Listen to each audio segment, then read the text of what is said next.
दक्षिण आफ्रिकेच्या विद्यापीठाच्या बाहेर गेटवरती एकाने मेसेज लिहिला होता, एक संदेश लिहिला होता. तो खूप महत्त्वाचा होता मित्रांनो.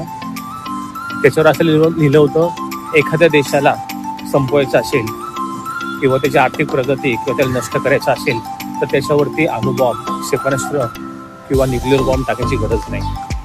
त्यातील शिक्षण प्रणाली, शिक्षण व्यवस्था हे घालवण्याचा प्रयत्न करायचा व तेथील मुलांना कॉपी करण्यासाठी मुबलक करायची. त्यातून तयार झालेले विद्यार्थी पुढे जाऊन डॉक्टर होतील, त्यांच्या हातून रुग्ण मरतील, कोण इंजिनियर बनतील, अभियंता बनतील, त्यांनी बांधलेले इमारती कोसळतील, देशाचं खूप मोठं आर्थिक नुकसान होणार, लोकांचे प्राण जातील. त्यातून पण काही लोक न्यायाधीश बनतील, लोकांना न्याय देऊ शकणार नाही ते, कारण त्यांचा अभ्यासच नाही.